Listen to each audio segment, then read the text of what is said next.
की सरकार किया है, तो आपके लिए नारायणगंज और बीजा डांडी क्या, किस बात के लिए आप उनसे, किस लिए आप उनके साथ परहेज कर रहे हैं?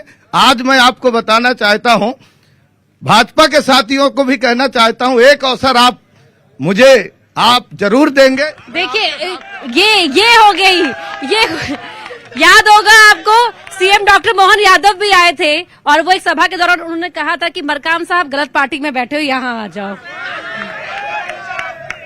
मैम, मेरा ओमकार भाई से मेरा कहना है, 2-3 सवाल है ओमकार भाई आपसे। एक अवसर आपको हम देंगे, मंडला की जनता आपको देगी, ठीक है, लेकिन आप ये बताइए, ये जो 9 साल से जो रोड बन रही है वो कितने में बन जाएगी? मेडिकल कॉलेज कितने में बन जाएगा? सीवर नाले जो कितने में ठीक हो जाएंगे, नर्मदा नदी में नहीं मिलेंगे, ठीक है, मंडला में जो रोड की सड़कें हैं वो कितने दिन में ठीक हो जाएंगी? ये सब बताइए आप हमें। सवाल एक और समय सबको मिलेगा, लेकिन सवाल मेरा एक और भी है। प्रोपेगेंडा की बात अभी पीछे कोई कर रहा था, लेकिन एक बड़ी अच्छी तस्वीर सामने आई जहां भोपाल में एक मस्जिद में मोदी के नारे भी लग रहे थे। वो कहते हैं कि ये सिर्फ विपक्ष का एजेंडा रहता है कि वो तुष्टीकरण की राजनीति करती है और मुसलमानों को बीजेपी के नाम पर डराती है। इस सवाल का भी जवाब दीजिए, और बाकी उनका सवाल तो था ही।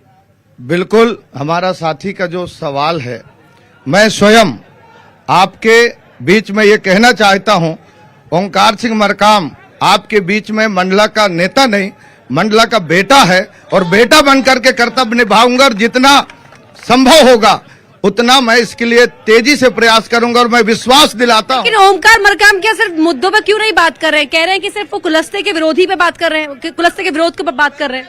मैं कुलस्ते के विरोध में एक शब्द नहीं बोला, वो हमारे सीनियर नेता है, उनकी भाजपा ने कहीं बात ही नहीं सुना। वो भी दुखी है, राष्ट्रपति भी दुखी है, गवर्नर भी दुखी है कि भाजपा में आदिवासियों पर नजर राहुल गांधी की भी है।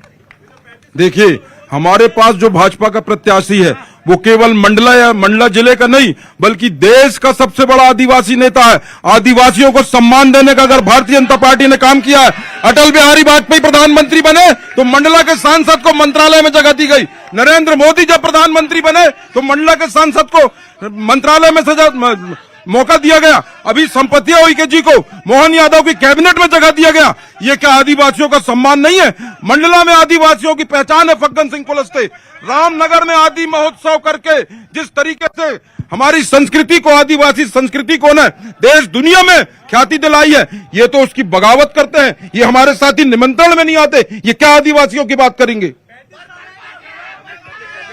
और हमारे साथ यहाँ पर देखिए, यहाँ एक सवाल मैं भाजपा सांसद से पूछना चाहता हूं, आ गए हैं वो, उनके कान तक आवाज जा रही होगी, कि जब आपके घर के लोग आपको हरा के बैठा दिए तो आप किस मुंह से मंडला की जनता से वोट मांगते हैं? कारण क्या है बताइए मुझे। शीर्ष नेतृत्व, अभी गृह मंत्री आए थे, गृह मंत्री ने कहा कि फग्गन सिंह कुलस्ते को वोट मत दो, भाजपा को दो। इतना नकारा हो गया है फग्गन सिंह कुलस्ते कि जिसके कारण केंद्रीय नेतृत्व कह रहा है कि उसको मत दो वोट। तो हमारे बीच में फग्गन सिंह कुलस्ते जी खुद आ गए हैं यहाँ पर। देखिए, मुकाबला और दिलचस्प हो गया है। ओमकार मरकाम भी यहाँ पर हैं और फग्गन सिंह कुलस्ते भी हैं। फग्गन जी, बहुत बहुत स्वागत है आपका चुनाव एक्सप्रेस में। ओमकार मरकाम जी याद कर रहे थे अभी तक आपको।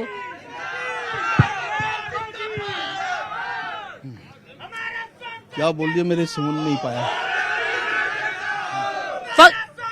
शांत हो जाइए, एक मिनट, शांत हो जाइए।